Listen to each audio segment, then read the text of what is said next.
ദൈവത്തിന്റെ അതിപരിശുദ്ധ നാമം വാഴ്ത്തപ്പെടുമാറാകട്ടെ. വളരെ അനുഗ്രഹപ്പെട്ട നല്ലൊരു ആഴ്ചവട്ടത്തിന്റെ ഒന്നാം ദിവസത്തിന്റെ പകൽക്കാലമാണ് ഇന്ന് നമുക്ക് കടന്നുപോയത്. ഇന്ന് ഞങ്ങൾക്ക് ഒരു ഉപവാസ പ്രാർത്ഥന ഹോളി ശബത്തിന്റെ സൂം പ്ലാറ്റ്ഫോമിലൂടെ ഉണ്ടായിരുന്നു. അത് ഏറ്റവും അനുഗ്രഹപ്പെട്ട രീതിയിലാണ് ഇന്ന് ദൈവം ആ ഉപവാസ പ്രാർത്ഥനയെ നടത്തിച്ചത്. അതിൽ പങ്കെടുത്ത എല്ലാവരും വളരെ സന്തോഷത്തോടും ദൈവവചനങ്ങൾ കേൾക്കുവാനും അത് പറയുവാനും ഒക്കെ ദൈവം ഇടവരുത്തി. നമുക്ക് നല്ലൊരു സായം സന്ധ്യ ദൈവം നൽകിയിരിക്കുന്നു. ആ ദൈവത്തെ സ്തുതിച്ച് ഒരു നിമിഷം പ്രാർത്ഥിക്കാം. ഞങ്ങളെ അതിവാത്സല്യമായി സ്നേഹിക്കുന്ന ഞങ്ങളുടെ സ്നേഹമുള്ള കർത്താവെ, വീണ്ടും ഒരു സന്ധ്യാസമയം കൂടെ ദൈവം നൽകി. കർത്താവെ, ഞങ്ങൾ ഈ സൂം പ്ലാറ്റ്ഫോമിലൂടെ ആയിരിക്കുമ്പോൾ ദൈവത്തിന്റെ വചനങ്ങളെ പഠിക്കുവാനും പഠിപ്പിക്കുവാനും ഒക്കെ ആയിട്ട് കർത്താവെ ഞങ്ങൾ കടന്നു വന്നിരിക്കുന്നു. കർത്താവെ, അത് ഞങ്ങളുടെ ജീവിതത്തിൽ ഏറ്റവും അധികം കർത്താവെ ദൈവത്തിന്റെ വചനങ്ങളെ ശ്രവിക്കുവാനുള്ള ഒരു സാഹചര്യം ദൈവം ഒരുക്കി നൽകുന്ന കൃപയെ ഓർത്ത് സ്തുതിക്കുന്നു. ദൈവം ഇന്ന് ബൈബിൾ സ്റ്റഡിക്കായി കടന്നു വന്നിരിക്കുന്ന ബ്രദർ സാം വിൽസന് ദൈവകരങ്ങൾ തരുന്നു. കർത്താവിന്റെ കൃപാ സാന്നിധ്യം കൂടെ ഇരിക്കണമെന്ന് പ്രാർത്ഥിക്കുന്നു. അതേപോലെ ഇന്ന് മീറ്റിംഗ് കടന്നു വന്നിരിക്കുന്ന എല്ലാ ദൈവമക്കളെയും ദൈവകരങ്ങൾ തരുന്നു. ദൈവമേ സ്തോത്രം. അത് ഞങ്ങൾക്ക് ആർക്കും ഒരു നെറ്റിന്റെയോ സാങ്കേതിക തടസ്സങ്ങളോ ഒന്നും സൃഷ്ടിക്കാൻ ഇടവരുത്താതെ ദൈവം കാത്തുകൊള്ളണം. അതേപോലെ ഈ പ്രോഗ്രാം യൂട്യൂബ് വഴി വീക്ഷിക്കുന്ന എല്ലാ ദൈവമക്കളെയും ദൈവകരങ്ങൾ തരുന്നു. കർത്താവെ സ്തോത്രം. അവരായിരിക്കുന്ന സ്ഥലങ്ങളിൽ ദൈവം അവരെ കാത്തു സൂക്ഷിച്ചു പരിപാലിക്കണമെന്ന് പ്രാർത്ഥിക്കുന്നു. എല്ലാ നന്മകളെയും കൊണ്ട് നിറയ്ക്കണമെന്ന് ഞങ്ങൾക്ക് ആ ജീവൻ പിടിഞ്ഞ ക്രിസ്തേശുവിന്റെ നാമത്തിൽ പ്രാർത്ഥന കേൾക്കണം. നല്ല പിതാവേ, ആമേൻ. ദൈവത്തിന്റെ അതിപരിശുദ്ധ നാമം വാഴ്ത്തപ്പെടുമാറാകട്ടെ.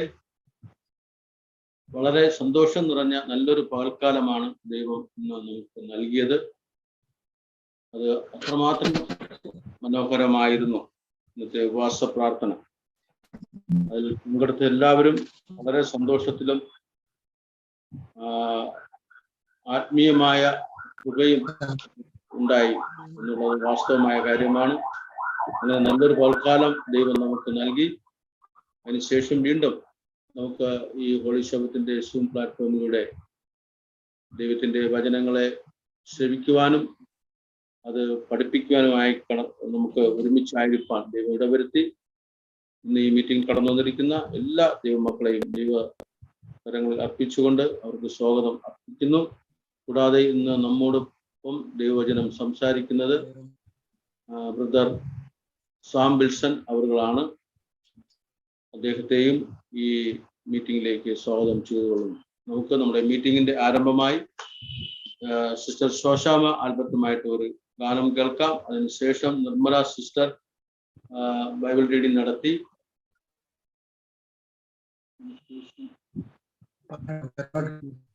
പ്രാർത്ഥനയ്ക്കായിട്ട്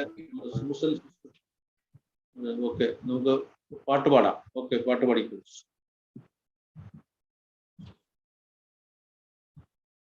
നാമം മഹത്വപ്പെടുമാറാകട്ടെ. Good evening. പാട്ട് പാടാം. ഒന്നുമില്ലായ്മേ നിന്നെ ഉയർത്തിയ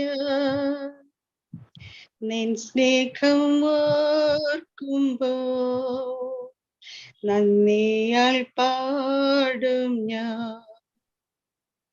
ഒന്നുമില്ലായ്മയിൽ നിന്നെ ഉയർത്തിയ നിൻ സ്നേഹം ഓർക്കുമ്പോ നന്ദിയാൽ പാടും ഞാൻ. നീ എന്നെ സ്നേഹിപ്പാ ഞാനെന്തുള്ളൂ നാഥാ, നീ എന്നെ ഓർക്കുവാ എൻ ഗ്രഹം എന്തുള്ളൂ. നീ എന്നെ സ്നേഹിപ്പാ ഞാനെന്തുള്ളൂ നാഥാ, നീ എന്നെ ഓർക്കുവാ എൻ ഗ്രഹം എന്തുള്ളൂ ആകുലവേളകളിൽ ആശ്വാസമായി നീ ഭാരത്തിൻ നാളതിൽ അത്താണിയായി നീ ആകുലവേളകളിൽ ആശ്വാസമായി നീ ഭാരത്തിൻ നാളതിൽ അത്താണിയായി നീ എന്നെ സ്നേഹിപ്പാൻ ഞാൻ എന്തുള്ളൂ നാഥാ നീ എന്നെ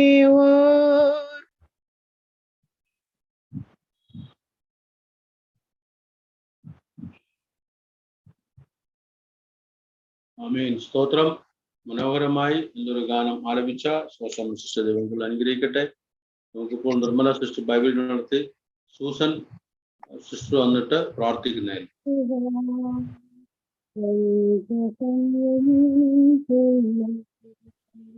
പാട്ട് തീർന്നില്ലായിരുന്നു. ഒക്കെ ഇടയ്ക്ക് മൈക്ക് ഓഫ് ആയതാണ്, അതുകൊണ്ടാണ്. ബൈബിൾ റീഡിംഗ് നടത്തിക്കോളൂ. ദൈവനാമം മഹത്വപ്പെടുമാറാകട്ടെ. 95 സങ്കീർത്തനം 1 മുതൽ 5 വരെയുള്ള വാക്യങ്ങൾ വായിക്കാം. വരുവിൻ, നാം യഹോവയ്ക്ക് ഉല്ലസിച്ച് ഘോഷിക്കാം, നമ്മുടെ രക്ഷയുടെ പാറയ്ക്ക് ആർപ്പിടുക. നാം സ്തോത്രത്തോടെ അവന്റെ സന്നിധിയിൽ ചൊല്ലുക, സങ്കീർത്തനങ്ങളോടെ അവനെ ഘോഷിക്കാം. യഹോവ മഹാദൈവമല്ലോ, അവൻ സകല ദേവന്മാർക്കും മീതെ മഹാരാജാവ് തന്നെ. ഭൂമിയുടെ അധോഭാഗങ്ങൾ അവന്റെ കയ്യിലാകുന്നു, പർവ്വതങ്ങളുടെ ശിഖരങ്ങളും അവനുള്ളവ, സമുദ്രം അവനുള്ളത്. അവൻ അതിനെ ഉണ്ടാക്കി, കരയെയും അവന്റെ കൈകൾ വലഞ്ഞിരിക്കുന്നു. പർവ്വതങ്ങളുടെ ശിഖരങ്ങളും അവനുള്ളവ, സമുദ്രം അവനുള്ളത്. അവൻ അതിനെ ഉണ്ടാക്കി, കരയെയും അവന്റെ കൈകൾ വലഞ്ഞിരിക്കുന്നു. വായിച്ചു കേട്ട വചനങ്ങളാൽ ദൈവം നമ്മെ ഓരോരുത്തരെ അനുഗ്രഹിക്കുമാറാകട്ടെ. ആമേൻ. ആമേൻ. സ്തോത്രം. നമുക്ക് സിസ്റ്റർ സൂസനുമായിട്ട് പ്രാർത്ഥിക്കാം. സ്തോത്രം, സ്തോത്രം കർത്താവേ. ഏറ്റവും അനുഗ്രഹിക്കപ്പെട്ട ഈ നിമിഷത്തിനായി സ്തോത്രം ചെയ്യുന്നു കർത്താവേ. അവിടെ ഞങ്ങളുടെ സൃഷ്ടിതാവും ഞങ്ങളുടെ വീണ്ടെടുപ്പുകാരനും ഞങ്ങളുടെ എല്ലാമായിരിക്കുന്ന ഞങ്ങളുടെ കർത്താവിന്റെ മുമ്പിൽ ഞങ്ങൾ സന്നിധിയിലേക്ക് വരുന്നു കർത്താവേ. നീ പകൽ ഞങ്ങൾ ഏറ്റവും ഒരു സ്വർഗീയ അനുഭവത്തിലായിരുന്നു കർത്താവേ. അവിടുത്തെ ആ നിത്യ കനാലിൽ പ്രവേശിക്കുമ്പോൾ എത്രമാത്രം സന്തോഷമുള്ളതാണെന്ന് മനസ്സിലാക്കുവാനായിട്ട് കർത്താവേ, ദൈവമക്കൾ ഒരുമിച്ച് അന്ന് പ്രാർത്ഥിക്കുമ്പോൾ കിട്ടുന്ന സമാധാനം, സന്തോഷം, അനിത്യമായ ആനന്ദം, അതെല്ലാം ഞങ്ങളിന്ന് അനുഭവിച്ചു അറിഞ്ഞു കർത്താവേ. ഇന്ന് ഇപ്പോൾ ഈ മീറ്റിംഗ് നടക്കാൻ പോകുന്നു. വചനം കൊടുക്കുന്ന ദാസിനെയും പ്രത്യേകം അവിടുത്തെ കരങ്ങൾ വെക്കുന്നു. അവിടുന്ന് മറിഞ്ഞിരുന്ന് സംസാരിക്കണമേ. അവിടുത്തെ പരിശുദ്ധാത്മാവിന്റെ നടത്തിപ്പുണ്ടായിരിക്കണമേ. ഇവിടെ ആയിരിക്കുന്ന എല്ലാവരെയും കർത്താവ് പരിശുദ്ധാത്മാവിനാൽ നിറയ്ക്കണമേ. ഞങ്ങളുടെ ഹൃദയങ്ങളെ ഞങ്ങൾ ഒരുക്കുവാനും കർത്താവിന്റെ പരിശുദ്ധാത്മാവിനെ ഞങ്ങളുടെ ഹൃദയത്തിൽ വസിക്കുവാൻ തക്കവണ്ണം ഞങ്ങളുടെ ഹൃദയത്തെ ഞങ്ങളുടെ ജീവിതങ്ങളെയും ഞങ്ങൾ ഒരുക്കുവാൻ കൃപ തരണമെന്ന് പ്രാർത്ഥിക്കുന്നു കർത്താവേ. യേശുവിലുള്ള വിശ്വാസം ഞങ്ങളുണ്ടാകാൻ സഹായിക്കണമേ. ഏതൊരു അവസ്ഥയിലും കർത്താവ് ഞങ്ങളെ കൈവിടുന്നില്ല എന്ന് ഞങ്ങൾ പൂർണ്ണമായി വിശ്വസിക്കുവാനും ഞങ്ങളുടെ അവിശ്വാസത്തെ കർത്താവെ അവിടുന്ന് അതിന് വിശ്വാസമില്ലാതെ വിശ്വാസം ഞങ്ങളെ ദൃഢപ്പെടുത്തുവാൻ ഞങ്ങളെ സഹായിക്കണമേ. ഉണ്ടായിരിക്കുന്ന ഓരോരുത്തരെയും കർത്താവെ അവിടുത്തെ അനുഗ്രഹങ്ങളാൽ നിറയ്ക്കണമേ. അവരിലുള്ള പ്രശ്നങ്ങള് എന്തെങ്കിലും അപരാധികളോ എല്ലാം കർത്താവ് കരങ്ങളിൽ എടുക്കണമേ. ആശ്വാസത്തെ കൊടുക്കണമേ. സകലമാന മഹത്വം അവിടുന്ന് എടുക്കണമേ. ഒരു പ്രയാസം കൂടാതെ, ഒരു പ്രശ്നവും കൂടാതെ നല്ല രീതിയിൽ ഇന്നത്തെ മീറ്റിംഗ് നടക്കുവാൻ കർത്താവ് കൃപ ചെയ്യണമേ. എല്ലാ അഡ്മിനിസ്ട്രേഷൻ നാമത്തിൽ അപേക്ഷിക്കുന്ന പ്രാർത്ഥന കേൾക്കണമേ. ആമേൻ. ആമേൻ. സ്തോത്രം. പ്രാർത്ഥിച്ച സുസംസ്കൃത ദൈവം കൂടുതൽ അനുഗ്രഹിക്കട്ടെ. നമുക്ക് ഇപ്പോൾ ബൈബിൾ പഠനത്തിലേക്കുള്ള സമയമാണ്. അതുകൊണ്ട് അറിയിപ്പുള്ളത് നാളെയും നമുക്ക് ബൈബിൾ ക്ലാസ് ആണ്. അത് ബൈബിൾ പഠനം നടത്തുന്നത് സാധാരണ നമുക്ക് ഒരു ദിവസം ശനിയും ഞായറും ഒരാളാണ് നടത്തുന്നത്. ഇത് ഈ ആഴ്ചയിൽ 2 പേരായിട്ടാണ് നടത്തുന്നത്. നമുക്ക് ചൊവ്വാഴ്ച ഇടന്ന് ക്വിസ് പ്രോഗ്രാം ഉണ്ട്. ക്വിസ് വന്നിട്ട് വെളിപ്പാട് 1 മുതൽ 3 വരെയുള്ള അധ്യായങ്ങളാണ് ക്വിസ് പ്രോഗ്രാമിൽ ഉൾപ്പെടുത്തിയിരിക്കുന്നത്. അത് പോയിട്ട് 4-ാം തീയതി നമുക്ക് ബുധനാഴ്ച ഇരുന്ന് ഇത് കൗൺസിലിംഗ് ആണ്. വ്യാഴാഴ്ച ഗാന ശുശ്രൂഷയാണ്. അത് നെട്ടയം സഭയാണ് പറഞ്ഞിരിക്കുന്നത്. ശനിയാഴ്ച ഇടന്ന് 5 മുതൽ 6 മണി വരെ സൺഡോൺ വർഷിപ്പും നമുക്കുണ്ടായിരിക്കും. കൂടാതെ നമ്മൾ വളരെ ഇമ്പോർട്ടൻസ് ആയിട്ടുള്ള ഒരു കാര്യം എന്ന് പറയുന്നത് 18-ാം തീയതി മുതൽ 22-ാം തീയതി വരെ നമുക്കൊരു റിവൈവൽ മീറ്റിംഗ് ഉണ്ടായിരിക്കുന്നതാണ്. അന്ന് നമ്മുടെ റെഗുലർ പ്രോഗ്രാം ഇല്ല. 5 ദിവസം 7:30 മണി മുതൽ 9:30 മണി വരെ 2 മണിക്കൂർ ഒരു റിവൈവൽ മീറ്റിംഗ് ആണ്. അത് ഒരു പ്രത്യേക വിഷയത്തെ ആസ്പദമാക്കി സൗത്ത് ആഫ്രിക്കയിൽ നിന്നും ഉള്ള ഒരു ശുശ്രൂഷകനാണ് നമുക്ക് വചനം നൽകുന്നത്. അത് ഏറ്റവും അധികം നമുക്കൊരു ആത്മീയമായ ഒരു സന്തോഷം ലഭിക്കുന്ന ഒരു വചന ശുശ്രൂഷ ആയിരിക്കും. 5 ദിവസവും അദ്ദേഹം തന്നെ വചന ശുശ്രൂഷ നടത്തുന്നത്. അത് നമ്മുടെ ജീവിതത്തിൽ ഏറ്റവും അധികം മാറ്റങ്ങൾ വരുവാൻ ദൈവം ഇടവരുത്തട്ടെ. ശക്തമായ പ്രാർത്ഥന നമുക്ക് ആവശ്യമാണ്. നമ്മുടെ പ്രാർത്ഥനകളെല്ലാം 18-ാം തീയതി മുതൽ 22-ാം തീയതി നടക്കുന്ന റിവൈവൽ മീറ്റിംഗിന് വേണ്ടി പ്രാർത്ഥിക്കണം എന്ന് അപേക്ഷിക്കുന്നു.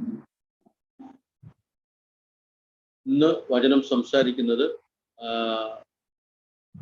Mister Sam Wilson അവരുകളാണ്. എനിക്ക് പേഴ്സണലായിട്ട് അറിയില്ല, എങ്കിലും അദ്ദേഹം വളരെയധികം സന്തോഷമുണ്ട്. കാര്യം എന്ന് സംസാരിക്കാൻ, നമ്മോടൊപ്പം വചനം സംസാരിക്കാൻ വന്നത് നമ്മുടെ കിളിമാനൂർ കൺവെൻഷൻ കഴിഞ്ഞതിന് ശേഷം അദ്ദേഹം എന്നെ കോണ്ടാക്ട് ചെയ്യുവാനായിട്ട് ഇടവരുത്തി. അങ്ങനെ ഞങ്ങൾ പരസ്പരം സംസാരിച്ചു. ദൈവം അത് വളരെയധികം സന്തോഷത്തോടെയാണ് ആ കിളിമാനൂർ കൺവെൻഷനെ അദ്ദേഹം നോക്കിക്കണ്ടത്. ആത്മീയമായ സന്തോഷം, അതുമാത്രമല്ല ഒരു സുവിശേഷ വേലയോടുള്ള ഒരു താല്പര്യം ഇത് അദ്ദേഹത്തിൽ ഞാൻ കണ്ടു. അത് സുവിശേഷ വേലയോടുള്ള താല്പര്യം ഉണ്ട്. തീർച്ചയായിട്ടും നമുക്ക് ഇങ്ങനെയുള്ള കുറച്ച് ദൈവദാസന്മാർ അല്ലെങ്കിൽ ദൈവത്തിൻ്റെ വേലകൾ ചെയ്യുവാൻ ആഗ്രഹിക്കുന്നവർ നമുക്ക് ഇനി വളരെയധികം ആവശ്യമാണ്. ഇനിയുള്ള സമയങ്ങളിലും അത് നമുക്ക് വളരെ പ്രാധാന്യം അർഹിക്കുന്ന ഒരു സമയങ്ങളാണ്, അന്ത്യകാലഘട്ടമാണ്. അപ്പോൾ ആ കാലഘട്ടത്തിൽ നമ്മൾ എത്രയും വേഗം നമ്മുടെ ദൂതുകൾ, നമ്മുടെ സന്ദേശം എത്താത്ത ദേശങ്ങളിൽ എത്തിക്കുവാനുള്ള ഒരു പരിശ്രമമാണ്. അതിൽ അദ്ദേഹം നമ്മോടൊപ്പം പങ്കുചേർന്നു. വളരെ സന്തോഷമുണ്ട്. അദ്ദേഹത്തിൻ്റെ കുടുംബത്തെ ദൈവം അനുഗ്രഹിക്കട്ടെ. അദ്ദേഹത്തിൻ്റെ മിസ്സിൻ്റെ പേര് പാംല എന്നാണ് ഞാനിപ്പോൾ അറിഞ്ഞത്. അദ്ദേഹം ഇംഗ്ലീഷിലാണ് മെസ്സേജ് നൽകുന്നത്. ട്രാൻസ്ലേറ്റ് ചെയ്യുന്നത് മിസ്സിസ് പാംലയാണ്, അദ്ദേഹത്തിൻ്റെ വൈഫാണ്. പിന്നെ കുട്ടികളെ കുറിച്ചും മറ്റുള്ള ബാക്ക്ഗ്രൗണ്ടിനെ കുറിച്ചും എനിക്കറിയില്ല. അത് അദ്ദേഹം തന്നെ അത് സ്വയം ഇൻട്രൊഡ്യൂസ് ചെയ്തുകൊണ്ട് നമ്മോടൊപ്പം ഇന്ന് ഈ വചന ശുശ്രൂഷയ്ക്കായി കടന്നു വരുന്നു. നമ്മുടെ ഈ ഹോളി സബത്തിൻ്റെ സൂം പ്ലാറ്റ്ഫോമിലേക്ക് ദൈവനാമത്തിൽ അദ്ദേഹത്തെ സ്വാഗതം ചെയ്തുകൊള്ളു.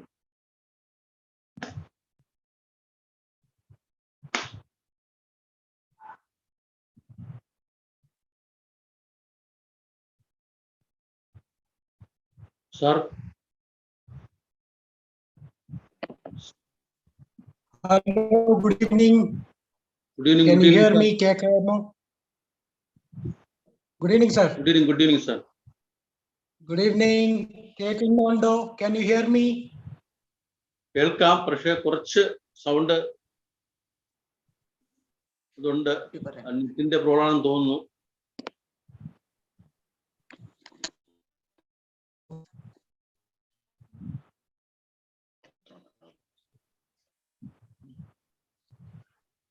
കേൾക്കുന്നുണ്ടോ? ഹലോ. കേൾക്കുന്നുണ്ട്.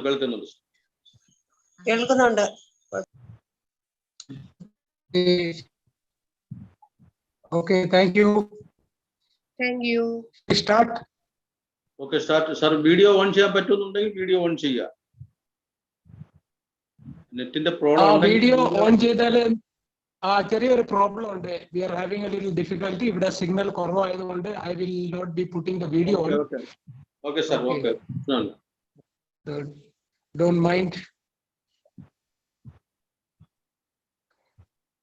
Okay, I'm very happy to be here this evening along with my wife. She will be translating in Malayalam. My name is Sam Wilson, as brother Sam Kutti has introduced me, and we are grandparents to 4 children. We have 2 children and 4 grandchildren. We are staying in Attapadi. Okay. ഇതിനധികം തർജ്ജമ വേണമെന്ന് തോന്നുന്നില്ല. ഞങ്ങൾ അട്ടപ്പാടിയിലാണ് താമസം. ഞങ്ങൾക്ക് 2 മക്കളും 4 കൊച്ചുമക്കളും ഉണ്ട്. All right. Please let me know if there is any good signal area, so we will try our best to keep the signal on and going. So that's why I have put up the video so that you can at least have the audio. ഞങ്ങള് താമസിക്കുന്ന സ്ഥലത്ത് signal problem ഉണ്ട്. അതുകൊണ്ട് video ഇടാത്തത്. Audio എല്ലാവർക്കും കേൾക്കാൻ സാധിക്കുന്നുണ്ടെന്ന് കരുതുന്നു.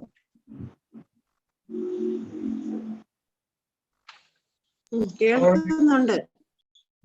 All right, thank you for that response, Susi Katie. Okay, what I'm going to share with you this evening is about the plagues. ഇന്ന് സായാഹ്ന സമയത്ത് എല്ലാവരോടും പങ്കുവെക്കുവാൻ ആഗ്രഹിക്കുന്നത് വേദപുസ്തകത്തിലെ ബാധകളെ പറ്റിയുള്ള പരാമർശമാണ്. Yeah, I'm sure that all of you here will know that the Bible talks about the plagues in 2 places. One is in the Old Testament and the other is in the New Testament. വേദപുസ്തകത്തിലെ പഴയ നിയമത്തിലും പുതിയ നിയമത്തിലുമായി 2 ഇടങ്ങളിൽ ബാധകളെ പറ്റി നമ്മൾ വായിച്ചറിയുന്നു. Yeah, in the Old Testament we read of plagues. പഴയ നിയമത്തില് നമ്മൾ വായിക്കുന്നു. But when we come to the New Testament, that is in the book of Revelation, the Bible, the book that is full with prophecies, about 7 plagues. എന്നാൽ പുതിയ നിയമത്തിലെ വെളിപാട് എന്ന പുസ്തകത്തിൽ നമ്മൾ 7 ബാധകളെ പറ്റിയാണ് പഠിക്കുന്നത്. വെളിപാട് പുസ്തകം നിറച്ചും പ്രവചനങ്ങളെ കൊണ്ട് നിറഞ്ഞതാണ്. So I want you to join with me the differences and the similarities of the plagues that took place in the Old Testament, and what is the difference or the similarities between the Old Testament plagues that were 10 plagues, and here in the New Testament in Revelation we read about 10 plagues.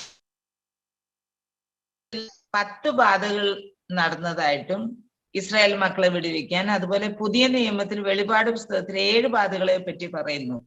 ഈ ബാധകൾ ഏതെങ്കിലും തമ്മിലുള്ള വ്യത്യാസമാണ്, അതിനെപ്പറ്റി ആദ്യം പറയാൻ ആഗ്രഹിക്കുന്നു. Some similarities, some connections, some differences and things like that. അത് തമ്മിലുള്ള സാമ്യങ്ങൾ, അത് തമ്മിൽ ഏതെങ്കിലും ബന്ധമുണ്ടോ, ഈ കാര്യങ്ങളെ പറ്റി ആദ്യം ചിന്തിക്കാം. Yeah, and I understand that this is a study, so you can even raise your hand or contribute something in this thought or give your thoughts when I'm sharing this message, so that even if I ask questions, you're welcome to give an answer. So I know that you're in touch and I'm in touch with you while we are going through this study this evening. ഇതൊരു വേദ പഠനമായതിനാൽ ആർക്കെങ്കിലും എന്തെങ്കിലും contribute പറയാൻ ആഗ്രഹമുണ്ടെങ്കിൽ എനിക്ക് ചോദിക്കാം. ഏതെങ്കിലും ചോദ്യം ചോദിച്ചാൽ All right, I'm going to go a little faster, so you have to also move with me a little faster because we have little time, and we'll try to make the best use of the time that is given to us. നമുക്ക് സമയപരിമിതി ഉള്ളതിനാൽ അധികം നീണ്ടുപോകുകയില്ല. അധികം. Okay, now my question again, what were the similarities and differences between those plagues? We see 10 plagues in the Old Testament, and then we see 7 plagues. Why 7 plagues in the New Testament or in Revelation? പഴയ നിയമത്തിലെ പുറപ്പാടില് 10 ബാധകൾ അയച്ചതായിട്ടും അതുപോലെ വെളിപാടിലെ 7 ബാധകൾ മാത്രം അയക്കുന്നു. അതിന്റെ വ്യത്യാസം എന്താണ്? Maybe if I ask some questions, you might think better. Why was the 10 plagues given in Egypt? എന്തുകൊണ്ടാണ് ഈജിപ്തിൽ നിന്ന് ഇസ്രായേൽ മക്കളെ വിടുവിക്കുവാൻ ദൈവം 10 ബാധ അയച്ചത്? It was because Moses very consistently been requesting Pharaoh to release God's children, the children of Israel. മോശ പല പ്രാവശ്യം ഫറവോനോട് ഇസ്രായേൽ മക്കളെ പറഞ്ഞയക്കാനായിട്ട് പറയുകയുണ്ടായി. His heart was hardened, and he would not let them go very easily until the plagues came. And his request was always, "Let my people go." മോശ പല തവണ ഫറവോനെ സമീപിച്ച് ജനങ്ങളെ വിട്ടയക്കുവാൻ അഭ്യർത്ഥിച്ചെങ്കിലും ഫറവോന്റെ ഹൃദയം കഠിനമാക്കി വിട്ടില്ല. അതുകൊണ്ട് പല പ്രാവശ്യം മോശ പറയുന്നുണ്ട്, എന്റെ ജനത്തെ വിട്ടയക്കാം. When we find out that those 10 plagues came upon the children of Israel and on the whole camp there, and then we see that Pharaoh had to release the children of Israel, and it was actually a thing that happened to that the firstborn was being killed. That was the last plague, and these plagues had really caused a lot of trouble to them. ഈ 10 ബാധകൾ അയച്ചു. അതിന്റെ അവസാനത്തെ ബാധയിൽ ആദിജാത സംഹാരത്തിന് ശേഷമാണ് ഫറവോൻ Israel മക്കളെ വിടുവാനായിട്ട് തീരുമാനിച്ചത്.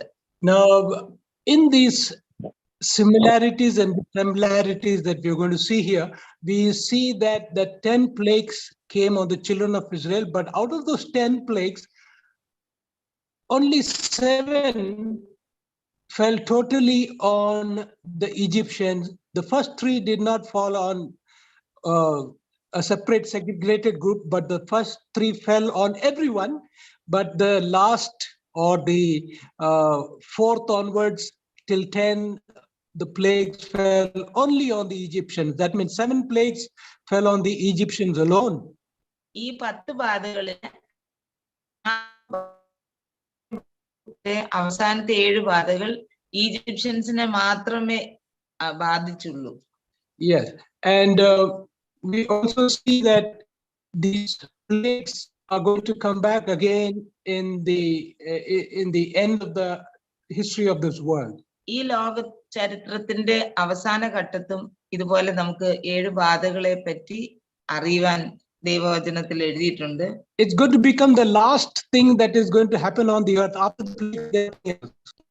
7 ബാധകളാണ് ലോക ചരിത്രത്തിന്റെ അവസാനത്തിൽ സംഭവിക്കാനുള്ളത്. അതിനുശേഷം ലോകത്തിൽ വേറെ സംഭവങ്ങൾ നടക്കുന്നില്ല. It's a symbolism of destruction of Babylon. Babylon രാജ്യത്തിന്റെ നാശത്തെ പ്രതിനിധീകരിക്കുന്ന, not an existing Babylon, but a symbolic Babylon is going to be destroyed. ഈ ആത്മീകമായ ബാബിലോൺ അല്ലെങ്കിൽ അക്ഷരാർത്ഥത്തിലുള്ള ബാബിലോൺ അല്ല, അവസാന കാലത്ത് വേദപുസ്തകത്തിൽ എഴുതിയിരിക്കുന്നതായ ആ ബാബിലോണിന്റെ നാശത്തിന് വഴിയൊരുക്കും. And God is going to take his people to the heavenly Canaan, or the promised land, or the new Jerusalem. ഈ ബാധകൾക്ക് ശേഷം ദൈവത്തിന്റെ മക്കളെ ഈ ഭൂമിയിൽ നിന്ന് സ്വർഗീയ കനാനിലേക്ക് ദൈവം വിടുവിക്കുകയാണ്, കൊണ്ടുപോവുകയാണ്. Very much like what Moses did to the children of Israel when he released them, or got them released from Egypt and took them to the promised land, or Canaan. മോശ ഇസ്രായേൽ മക്കളെ ഈജിപ്തിന്റെ അടിമത്തത്തിൽ നിന്ന് അവരെ അവിടുന്ന് വിടുവിച്ച് വാഗ്ദത്ത നാടായ Canaan ദേശത്തിലേക്ക് കൊണ്ടുപോയതിനോട് നമുക്കിത് സാദൃശ്യപ്പെടുത്താം. And so I want you to also think or imagine that these 7 last plagues of Revelation are the plagues that are going to fall, not on God's people, but those whose hearts have been hardened, who have not been obedient to God, and they are going to be the ones who are going to be involved or get affected by these 7 last. 7 ബാധകൾ ദൈവജനത്തിന്മേൽ വീഴുകയില്ല, പക്ഷെ ദൈവത്തിനെ അനുസരിക്കാത്തവർ, ദൈവത്തിനെ മറുതലിച്ചവരുടെ മേൽ മാത്രമായിരിക്കും ഈ 7 ബാധകൾ അവസാനത്തിൽ വീഴുന്നത്. So when or what signifying what signifies the happening of the plagues or the falling of the seven. എന്താണ് ഈ 7 ബാധകൾ വീഴുന്നതിൽ നിന്ന് നമുക്ക് മനസ്സിലാക്കാൻ സാധിക്കുന്നത്? Or when is it going to happen? എപ്പോഴാണ് ഇത് സംഭവിക്കാൻ പോകുന്നത്? Well, the Bible tells us, we are going to see a lot of Bible texts this evening, and we hope that we'll have time to read all of them. Otherwise, if the time is running, we will just, I'll just give you the text and you can note them down and read it at your convenience. നമുക്ക് സമയം ലഭിക്കുന്നത് പോലെ വേദപുസ്തകത്തിൽ നിന്നുള്ള വചനങ്ങൾ ഇതിനോട് ബന്ധപ്പെട്ടത് വായിക്കാം. ചിലപ്പോൾ അത്ര സമയമില്ലെങ്കിൽ ആ ടെക്സ്റ്റുകൾ പറയാം, അത് നിങ്ങൾക്ക് പിന്നീട് വായിച്ച് നോക്കാം. So if you and I, most of us here who are in our audience today would probably know very well about the 3 angels' messages. ഈ സൂം മീറ്റിംഗിൽ പങ്കെടുക്കുന്ന എല്ലാവർക്കും ഈ ത്രിവിധ ദൂത്, 3 ദൂതന്മാരുടെ ദൂതിനെ പറ്റി അറിവുള്ളവരായിരിക്കും. So in the third Revelation 14:9-12, you will find a signifying thing that is mentioned about God's anger or God's wrath. ഈ മൂന്നാമത്തെ ദൂതന്റെ മെസ്സേജ് വെളിപാട് 14:9 മുതൽ നമ്മൾ വായിക്കുമ്പോൾ ദൈവത്തിന്റെ വായിച്ചിരിക്കുന്നു. Yeah, for the wicked, they will drink of the wine of the wrath of God. ദുഷ്ടന്മാർ ദൈവക്രോധ മദ്യം കുടിക്കേണ്ടി വരും. Yeah, so that is a very dangerous situation if we are not along with God or we are not on God's side. ദൈവത്തിന്റെ പക്ഷത്തില്ലാത്തവർ ദുഷ്ടന്മാരുടെ പക്ഷത്താണെങ്കിൽ വളരെ ഒരു അപകടകരമായ ഒരു സംഗതിയാണിത്. But people who are on God's side need not worry about it one bit. പക്ഷെ ദൈവത്തിന്റെ പക്ഷത്തുള്ളവർ, ദൈവത്തിന്റെ മുദ്ര ലഭിക്കുന്നവർ ഇതിനെപ്പറ്റി വിഷമിക്കേണ്ട ആവശ്യമില്ല. There is an assuring verse that is found in Romans 5:8-10, and it is mentioned there that those who are on God's side will be saved from this wrath of God or this anger of God. റോമർക്ക് എഴുതിയ ലേഖനം 5 വായിക്കുമ്പോൾ ദൈവം രക്ഷിക്കുമെന്നുള്ള ഒരു വാഗ്ദത്തമാണ് ഇതിൽ എഴുതിയിരിക്കുന്നത്. അവന്റെ രക്തത്താൽ നീതീകരിക്കപ്പെട്ട ശേഷമോ നാം അവനാൽ എത്ര അധികമായി കോപത്തിൽ നിന്ന് രക്ഷിക്കപ്പെടും. So that is a promise. ഇതൊരു വാഗ്ദത്തമാണ്. Yes. And in Revelation 7:1, we are beginning our study now, and you read in Revelation chapter 7, verse 1, it talks about 4 angels holding the 4 winds of the wrath of God. Holding the winds. Winds signifies strife or trouble that's going to come. And these angels are holding the 4 winds. വെളിപ്പാട് 7-ാം അധ്യായം 1-ാമത്തെ വാക്യത്തിൽ നമ്മൾ വായിക്കുന്നത്, അതിന്റെ ശേഷം ഭൂമിമേലും കടലിന്മേലും യാതൊരു വൃക്ഷത്തിന്മേലും കാറ്റും പിടിച്ചുകൊണ്ട് ഭൂമിയുടെ 4 കോണിലും നിൽക്കുന്നത് ഞാൻ കണ്ടു. Now they are not going to hold these winds or prevent the strife from hitting or striking the earth, but they're going to hold it only for some time, and that some time is when the sealing has taken place on God's children. ദൈവമക്കളെ മുദ്രയിടുന്ന വരയ്ക്ക് ഈ ദൂതന്മാർ ഈ കാറ്റടിക്കാതിരിക്കാൻ അല്ലെങ്കിൽ വേണ്ടി ഈ 4 കാറ്റ് പിടിച്ചുകൊണ്ടിരിക്കുന്നതായിട്ട് നമുക്ക് കാണാം. So the angels come and do a sealing of God's people so that they would not be affected by these 7 last dangerous plagues that's going to fall on this earth. ഈ മുദ്രയിട്ടപ്പെട്ട ജനങ്ങൾ അവർക്ക് ഈ ബാധകൾ ഏൽക്കാതിരിക്കാൻ വേണ്ടിയാണ് ഈ 4 ദൂതന്മാർ കുറച്ചു നേരം കൂടെ ഈ കാറ്റുകൾ പിടിച്ചുകൊണ്ട് നിൽക്കുന്നത്. And Sister White's or the Spirit of Prophecy in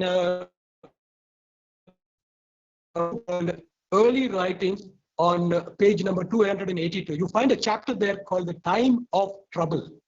Early writings എന്ന് പറഞ്ഞ പുസ്തകത്തിലെ 282-ാമത്തെ പേജ് 1-ാമത്തെ പാരഗ്രാഫില് time of trouble time of trouble എന്നുള്ള ചാപ്റ്ററിൽ ഒരു വാക്യം നമുക്ക് വായിക്കാം. Actually, it is in the very beginning of the chapter. There's a promise or there's a vision that Sister White sees and gives us a lot of assurance. She saw the saints of God leaving the cities and associating in companies, living in solitary places, and angel providing for their food and water. ഇവിടെ sister എഴുതിയിരിക്കുന്നത് ഈ കാലഘട്ടത്ത് time of trouble നടക്കുന്ന സമയത്ത് അവരുടെ ദർശനത്തിൽ അവർ കാണുന്നത് ദൈവജനങ്ങൾ കൂട്ടം കൂട്ടമായിട്ട് ഓരോ ഈ പട്ടണങ്ങൾ വിട്ടിട്ട് ഗ്രാമപ്രദേശങ്ങളിൽ പോയി വളരെ സോളിറ്ററി എന്ന് പറഞ്ഞാൽ വളരെ അധികം ജനവാസമില്ലാത്ത സ്ഥലങ്ങളിൽ താമസിക്കുന്നു. അവരുടെ ദൂതന്മാർ ആഹാരവും വെള്ളം കൊടുത്ത് പരിപാലിക്കുന്നതായിട്ട് എഴുതിയിരിക്കുന്നു. And I want some of us to notice that point there, that we need to prepare for that going to come. ഈ വലിയ കഷ്ടകാലത്തിന്റെ സമയത്തിന് വേണ്ടി നമ്മൾ ഇപ്പം തന്നെ ഒരുങ്ങേണ്ടത് ആവശ്യകതമാണ്. Although the sealed people will not get affected because of these assurances that we were reading from Romans and from the spirit of prophecy, that angels will take care of them. We need to do those preparations from now itself. It's already time that we are living in the last days of the history of the world. മുദ്രയിടപ്പെട്ട ദൈവമക്കളെ ദൈവം സംരക്ഷിക്കുമെങ്കിലും അതിനു വേണ്ടിയുള്ള തയ്യാറെടുപ്പ് എടുക്കേണ്ടത് ഇപ്പോഴാണ്. Not that we just not we sit with our jugs and mugs that God will pour water into it. We need to prepare our food, grow our own food. We need to learn how to make. These are some basic preparations that we need to do before that hard time comes. ഈ വലിയ കഷ്ടകാലം ഭൂമിമേൽ വരുന്നതിന് മുൻപായിട്ട് തന്നെ നമ്മൾ നമ്മുടെ ആഹാര സാധനങ്ങൾ എങ്ങനെ വളർത്തിയെടുക്കണം, വെള്ളം എങ്ങനെ ശേഖരിക്കണം, ഇതെല്ലാം നമ്മൾ ഇപ്പം തന്നെ നമ്മൾ പരിശീലിക്കേണ്ടതും തയ്യാറെടുക്കേണ്ടതും അത്യന്താപേക്ഷിതമാണ്. The Jacob's time of trouble, or the great time of trouble, is this period when these plagues will fall. ഈ ദൈവം പ്രതിപാദിച്ചിരിക്കുന്നതായ വലിയ കഷ്ടകാലം, ആ സമയത്ത് ദൈവജനങ്ങൾ അനുഭവിക്കുന്ന യാക്കോബിന്റെ കഷ്ടകാലം, അത് വരുന്നതിന് മുന്നേ നമ്മൾ ഈ What do you think Jesus is doing now in the sanctuary up there in heaven? ഇപ്പോൾ കർത്താവായ യേശു ക്രിസ്തു സ്വർഗീയ മന്ദിരത്തിൽ എന്ത് വേലയാണ് ചെയ്തുകൊണ്ടിരിക്കുന്നത്? Which compartment of the sanctuary is he in? ഈ ഏത് ഭാഗത്താണ് യേശു ഇപ്പോൾ ശുശ്രൂഷ ചെയ്യുന്നത്? Of course, he is in the most holy place. നമുക്ക് ഏവർക്കും അറിയാം. Yes, welcome. Somebody said something. No, it was most holy place. Okay.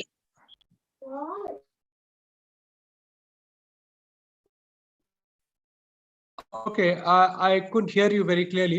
Well, that work that Jesus is doing right now is going to finish. It's going to get completed. യേശു ക്രിസ്തു നമ്മുടെ മഹാപുരോഹിതനായി അതിവിശുദ്ധ സ്ഥലത്ത് ചെയ്യുന്ന ശുശ്രൂഷ എത്രയും വേഗം യേശു അവസാനിപ്പിക്കും. In that very same book, Early Writings, so second chapter, there is a chapter called Sealing. ഈ ഏർലി റൈറ്റിംഗ്സ് എന്ന പുസ്തകത്തില് രണ്ടാമത്തെ ചാപ്റ്ററില് സീലിംഗ് എന്നുള്ള ഒരു ചാപ്റ്റർ ഉണ്ട്. If you will read that, you will find out that these plagues will start at a particular time when Jesus finishes that work in the most holy place. He removes his priestly garment and then he puts on another garment. What is that garment? യേശു ക്രിസ്തു അതിവിശുദ്ധ സ്ഥലത്ത് ചെയ്യുന്ന മധ്യസ്ഥ വേല അവസാനിപ്പിച്ച് തന്റെ പുരോഹിത അങ്കി മാറ്റിയിട്ട് വേറെ എന്താണ് ധരിക്കാൻ പോകുന്നത്? Kingly robes, king's robe. Yeah, he's going to remove that priestly robe, but he's going to put on another robe called the robe of vengeance. ഈ പുരോഹിതന്റെ വസ്ത്രം മാറ്റിയിട്ട് യേശു ക്രിസ്തു ധരിക്കുവാൻ പോകുന്ന ആ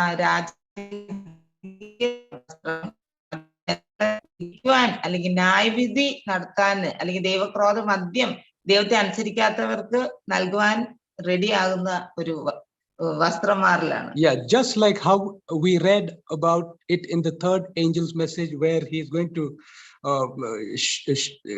expose the wrath of God, we find that he's going to wear this robe of vengeance, which means that he's ready to let go of these plagues on the people whose hearts have been hardened. ദൈവത്തിനെ അനുസരിക്കാതെ അനുസരണക്കെട്ട് ഈ ലോകത്ത് ജീവിക്കുന്നവരുടെ മേൽ ന്യായം വിധിക്കുവാനായിട്ടാണ് ദൈവം ഈ സന്ദർഭത്തിൽ ഈ ഒരുങ്ങുന്നത്.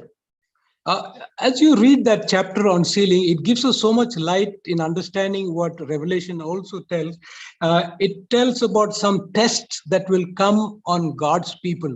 And one of those tests, prominent tests, will be ദൈവജനത്തിന് ഈ സന്ദർഭത്തിന് മുന്നേ ദൈവം നൽകുന്ന പരീക്ഷകൾ അല്ലെങ്കിൽ അവരെ പരിശോധിക്കുന്നത് ഒന്നാമത്തെ ഒരു പരിശോധന ശബദാനുസരണത്തെ പറ്റിയാണ്. Yeah, if you will read that chapter, if you go to the second and third paragraph of that chapter on sealing, you will find that even there will be people who knew about the Sabbath, but because of hardships that came upon them, they forsook God's Sabbath and went along with the crowd. ഇതിലെ രണ്ടാമത്തെയും മൂന്നാമത്തെ പാരഗ്രാഫിൽ നമ്മൾ വായിക്കുന്നത് അനേകർ ഒരു കാലത്ത് ശബദം അനുഷ്ഠിച്ചവരാണ്, പക്ഷേ ഈ ലോകത്തിന്റെ വഴിക്ക് അവര് മാറിപ്പോയി. അവര് ലോകത്തിന്റെ വഴിയിൽ പോയി ശബദാനുസരണം ഒരു കൂട്ടരെ പറ്റി നമ്മൾ വായിക്കുന്നു. Yeah, Sister White says here, these were those who had once kept the Sabbath but had given it up. ഒരു കാലത്ത് അവർ ഈ സത്യം അനുസരിച്ച് നടന്നവരാണ്, പക്ഷേ ലോകത്തിന്റെ വഴിയിൽ മാറിപ്പോയ കൂട്ടരാണ് ഇവര്. In that chapter on page 36, that is on chapter on sealing, and page 36, second chapter, you will find that this wicked will be wearing a garment with some writing on that garment. ഇവിടെ നമ്മള് 36-ാമത്തെ page രണ്ടാമത്തെ പാരഗ്രാഫിൽ വായിക്കുന്നു, ഈ ദുഷ്ടന്മാര് അവരുടെ ഒരു അങ്കി ധരിച്ചിരിക്കുന്നു. And there will be crying and howling. പക്ഷെ ഈ കൂട്ടര് േക്കാളും ഒച്ചയിലാണ് വിലപിക്കുന്നത്. But it would be too late. The probation on them would already be closed. അവര് ദൈവത്തിന്റെ സത്യം വിട്ടുകളഞ്ഞത് കൊണ്ട് അവരുടെ കാലം കഴിഞ്ഞു. അവർക്കിനി രക്ഷപ്പെടാനുള്ള സമയമില്ല. കൃപയുടെ കാലം അടഞ്ഞുപോയി അവർക്ക്. So in the next few moments of our study this evening, I want to actually get to that portion where what happens during the plagues is that these 7 plagues will actually destroy the 7 days of creation or undo what God did at creation. ഈ 7 ബാധകളിൽ കൂടെ ദൈവം ആദ്യം സൃഷ്ടിച്ച ആ 7 സൃഷ്ടിപ്പ് അല്ലെങ്കിൽ ആ 7 ദിവസത്തിനകം 6 ദിവസം കൊണ്ട് ആകാശം ഭൂമി സൃഷ്ടിച്ചു. 7-ാം ദിവസം സ്വസ്ഥമായിരുന്നു. അതിനെല്ലാം ഓരോന്നോരോന്നായിട്ട് നാശം വരുന്നതായിട്ട് നമുക്ക് കാണാം ഈ ഓരോ ബാധയിലും. So we find there in the book of Revelation that these angels, these 7 angels with 7 vials of the wrath of God, in Revelation chapter 15 and verse 1, beginning there, you will find that it is told about the 7 angels who are ready to pour of the wrath of God. ഇവിടെ വെളിപാട് 15-ാമത്തെ അധ്യായത്തിൽ 1 മുതൽ ഈ ദൈവത്തിന്റെ ക്രോധമദ്യം അവര് ഓരോ ദൂതന്മാർ 7 ബാധയുള്ള 7 ദൂതന്മാരും ആ കലശം ഭൂമിയിലേക്ക് ഒഴുകുന്നതായിട്ട് നമുക്ക് കാണാം. Angels came out of the temple.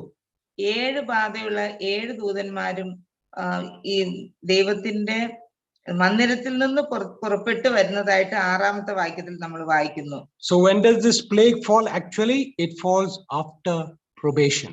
ഈ കൃപയുടെ കാലം അവസാനിച്ചതിന് ശേഷം ബാധകൾ ഭൂമിയിൽ ഒഴുക്കുന്നത്. If you're there in the book of Revelation chapter 15, I want you to just go on, move your eyes to chapter 16 now. അധ്യായത്തിലേക്ക് നമുക്ക് നോക്കാം. We are going to see the kind of plagues beginning from plague number 1. What happened in verse 1, Revelation 16:1? 16:1 എന്താണ് സംഭവിക്കുന്നതെന്ന് നോക്കാം. നിങ്ങൾ പോയി ക്രോധ കലശം 7 ഭൂമിയിൽ ഒഴിച്ചു കളയത്തിൽ നിന്ന് 7 ദൂതന്മാരോടും പറയുന്നത് ഞാൻ കേട്ടു. And verse 2 tells us what these plagues were. രണ്ടാമത്തെ വാക്യത്തിൽ നമ്മൾ വായിക്കുന്നത്, ഒന്നാമത്തവൻ പോയി തന്റെ കലശം ഭൂമിയിൽ ഒഴിച്ചു. അപ്പോൾ മൃഗത്തിന്റെ മുദ്രയുള്ളവരും അതിന്റെ പ്രതിമയെ നമസ്കരിക്കുന്നവരുമായ മനുഷ്യർക്ക് വല്ലാത്ത ദുർവ്രണം. The English Bible, noisome and grievous sores. On whom? On those with the mark of the beast. ഇംഗ്ലീഷിൽ പറയുന്ന വളരെ ദുർവ്രണം എന്ന് മലയാളത്തിൽ എഴുതിയിരിക്കുന്നു. വളരെ ബുദ്ധിമുട്ടുള്ള അല്ലെങ്കിൽ അവര് അത് സഹിക്കാൻ സാധിക്കാത്ത രീതിയിലുള്ള വ്രണങ്ങൾ അവരുടെ മേൽ ഉണ്ടായതായിട്ട് നമ്മൾ വായിക്കുന്നു. അത് മൃഗത്തിന്റെ മുദ്ര സ്വീകരിച്ചവർ. Plague, and the very next verse, verse 3, tells about the second plague. What was the second plague? രണ്ടാമത്തെ ബാധ എന്തായിരുന്നു എന്ന് മൂന്നാമത്തെ വാക്യത്തിൽ നമ്മൾ വായിക്കുന്നു. രണ്ടാമത്തവൻ തന്റെ കലശം സമുദ്രത്തിൽ ഒഴിച്ചു. അപ്പോൾ അത് മരിച്ചവന്റെ രക്തം പോലെ ആയി തീർന്നു. സമുദ്രത്തിലെ ജീവജന്തു ഒക്കെയും ചത്തുപോയി. Yes, the sea becomes like blood of dead men, and the creatures in the sea dies. സമുദ്രത്തിലെ വെള്ളമെല്ലാം മരിച്ചുപോയ ഒരു വ്യക്തിയുടെ രക്തം പോലെ ആയി തീർന്നുകൊണ്ട് സമുദ്രത്തിലെ സകല ജീവികളും ചത്തുപോകുന്നതായിട്ട് നമ്മൾ കാണുന്നു. The fourth plague, the third plague is on the very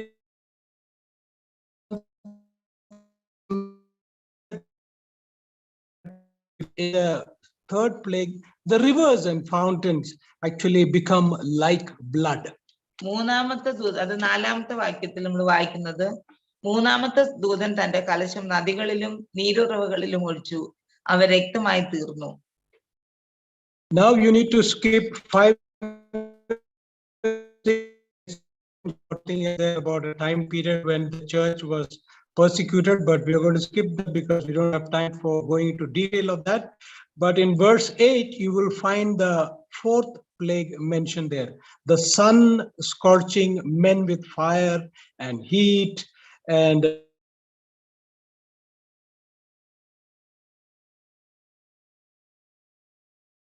blasphemed his name.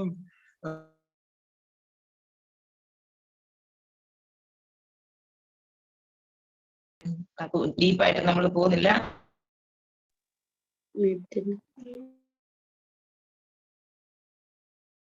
നാലാമത്തവൻ തന്റെ കലശം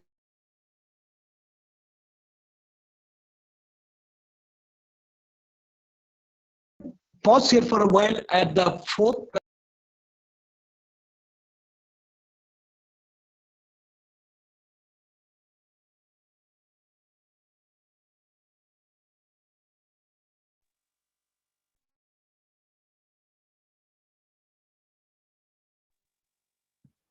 നെറ്റ്വർക്ക് പ്രശ്നമാണ്.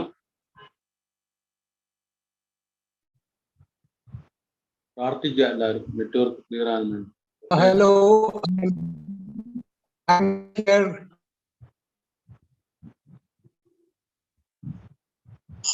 ായിട്ടൊക്കെ വരുന്നുണ്ട്. Okay, I'm going to repeat what I said. Now we can hear.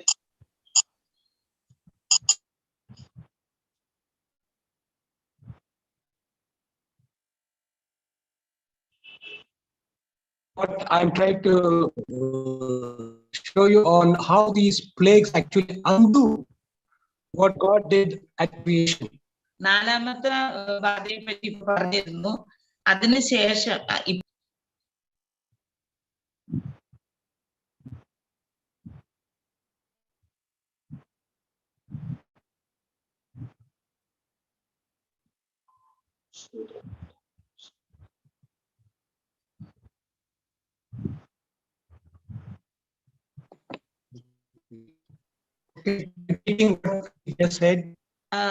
ദൈവം സൃഷ്ടിച്ച സൃഷ്ടി ഓരോന്നോരോന്ന് എങ്ങനെയാണ് നാശമായി പോകുന്നത് ഈ ബാധകളിൽ നിന്ന് എന്ന് നമുക്ക് നോക്കാം.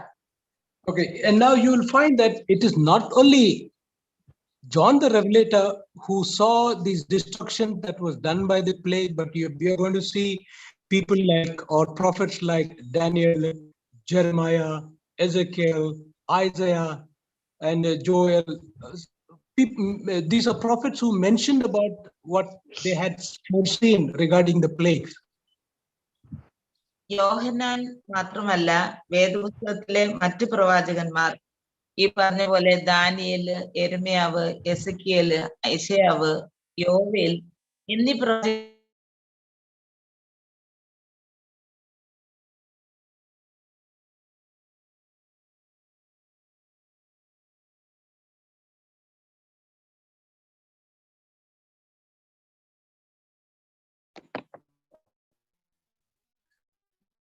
I'm back again. Sorry for the interruption. I don't know what's happening, but anyway, we are repeating what we said while we were disconnected.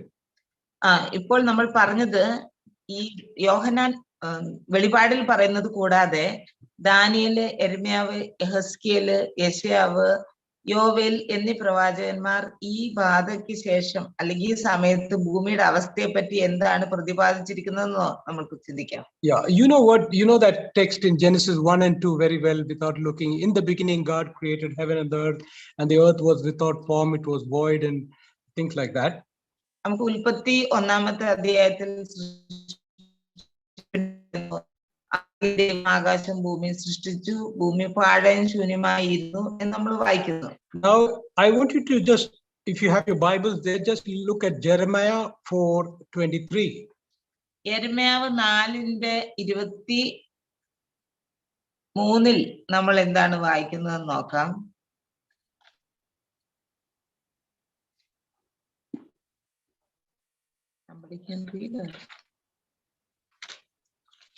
യെരമ്യാവ് 4:23.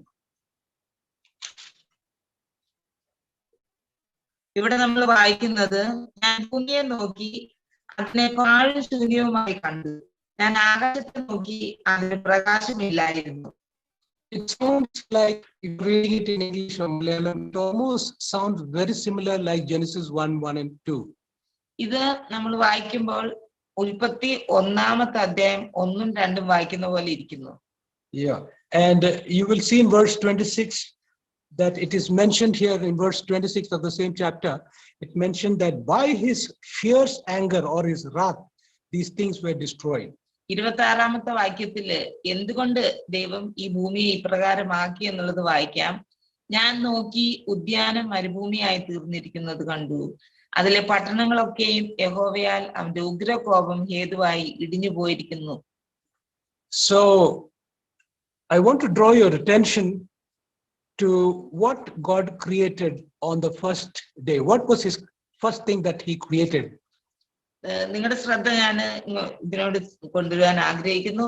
1-ാമത്തെ ദിവസം ദൈവം എന്താണ് സൃഷ്ടിച്ചത്? Was it not light? വെളിച്ചമായിരുന്നല്ലോ. Yes.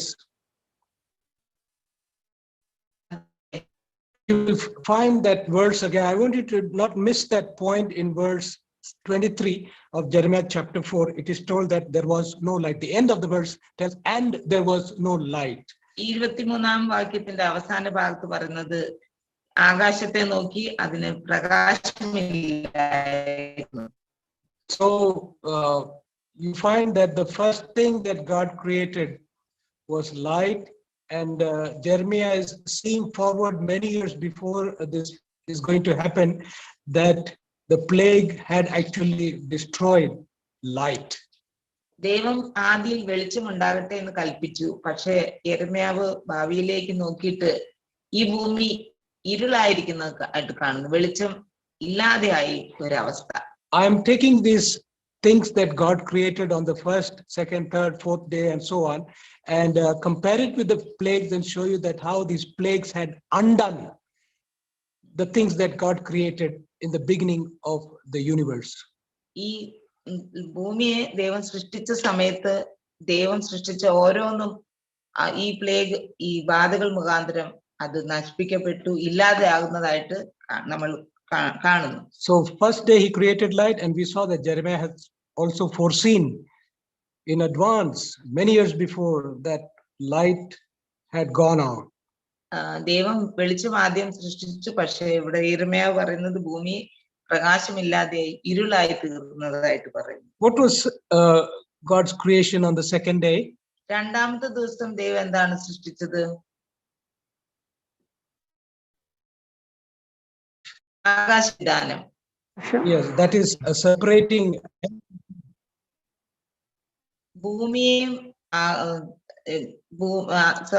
ആകാശവും ഇത് ഭൂമിയെ രണ്ടായിട്ട് വിഭജിക്കുന്നു. That means the vertical separation, heavens and the earth, things above and things below.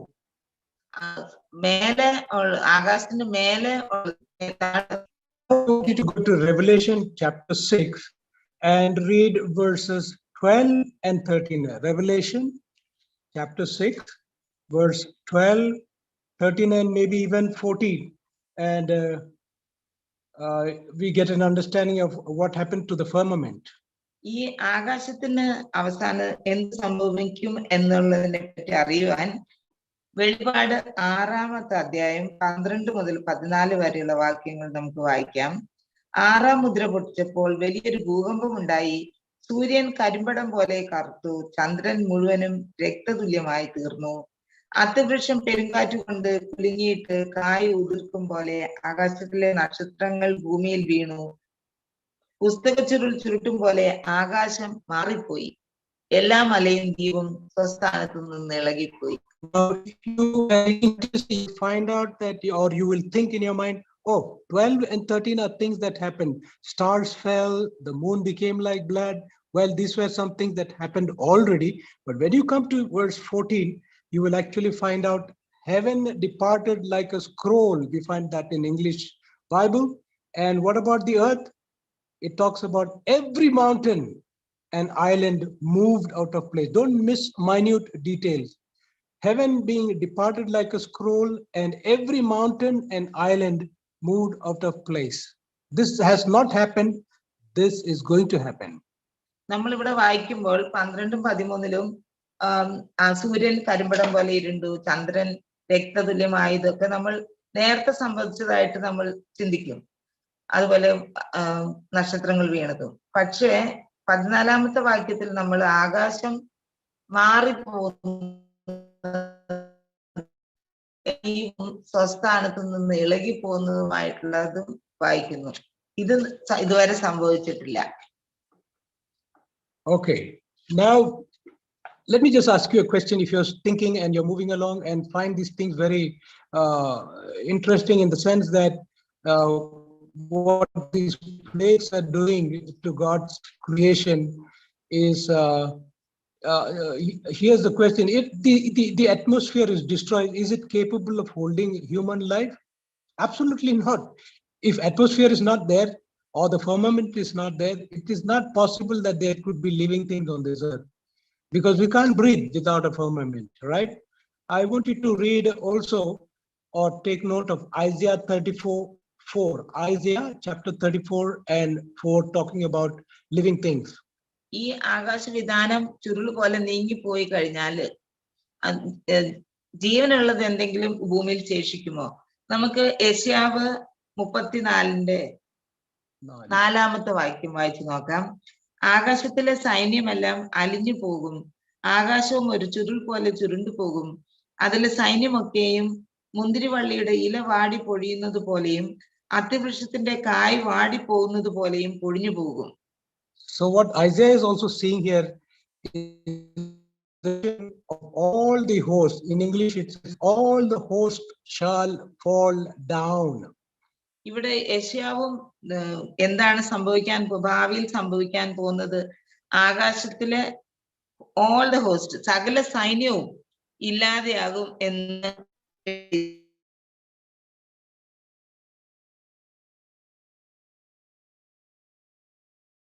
being destroyed.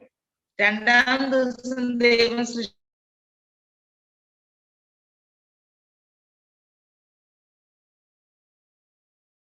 light. Second day he created the firmament. What was on the third day? മൂന്നാമത്തെ ദിവസം ദൈവം എന്താണ് സൃഷ്ടിച്ചത്? he did this separation, not up and down, the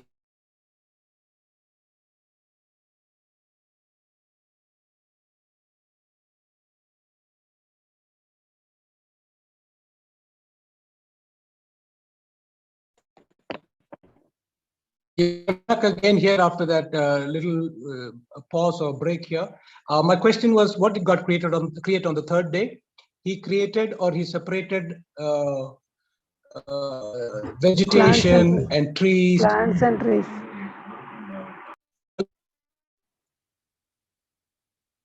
Hello, can you hear me?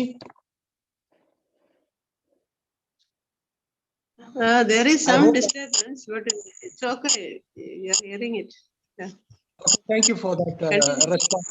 Yeah, I'm repeating that. What did God create? We finished the first day of creation, that was light, and the second one was the firmament and how they were destroyed. What did God create on the third day?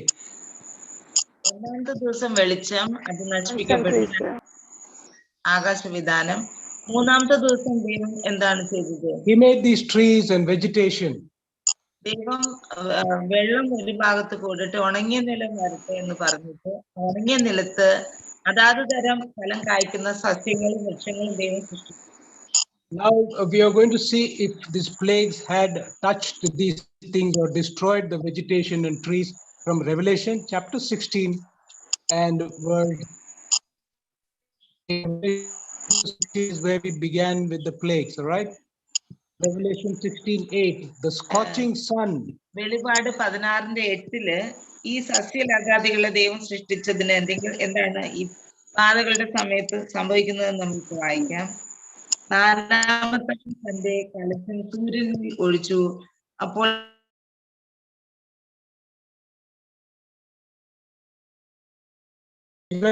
If you want to take another text of 4:26, it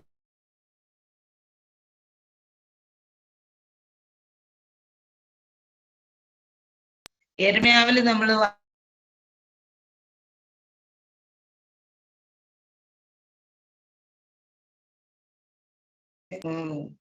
കഷ്ടപ്പെടുന്നതായിട്ട് നമ്മൾ വായിക്കുന്നു. yes.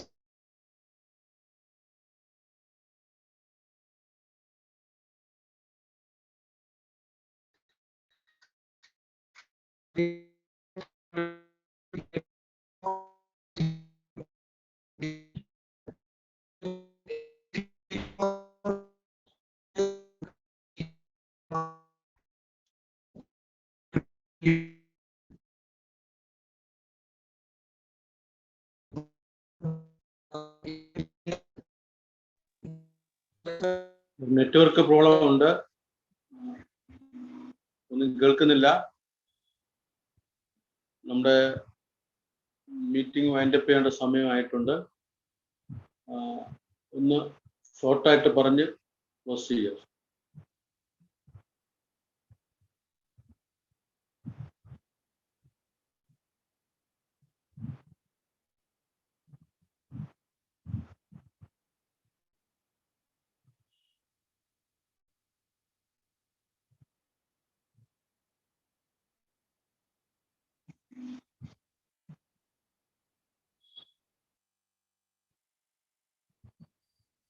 ദൈവത്തിന്റെ പരിശുദ്ധ നാമം വാഴ്ത്തപ്പെടുമാറാകട്ടെ. നെറ്റിന്റെ problem ഉള്ളതിനാൽ അദ്ദേഹത്തിന് continue ചെയ്യാൻ സാധിക്കുന്നില്ല, കട്ടായി പോയിക്കൊണ്ടിരിക്കുകയാണ്.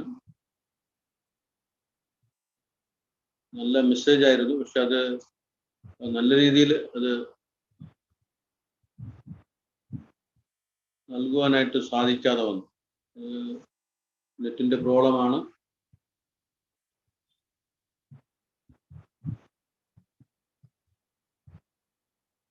മിസ്റ്റർ സൂസൻ, എന്താണ് ക്ലോസ് ചെയ്യാമോ? Okay, close ചെയ്യാം. Okay, we close it. ഒന്നും കേൾക്കുന്നില്ലല്ലോ, അപ്പൊ നമ്മൾ ക്ലോസ് ചെയ്യാം. ഓക്കെ, നമുക്ക് ഒരു ക്ലോസിംഗ് സോങ് വന്നിട്ട് രാജീവ് ഉണ്ടോ? എന്താ? രാജീവ് ഉണ്ടോ ലൈൻ്റെ?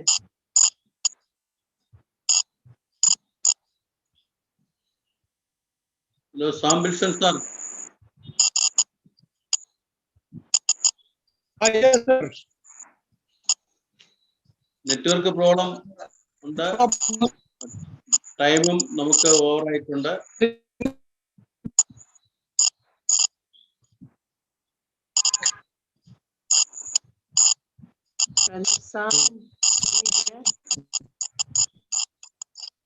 Okay.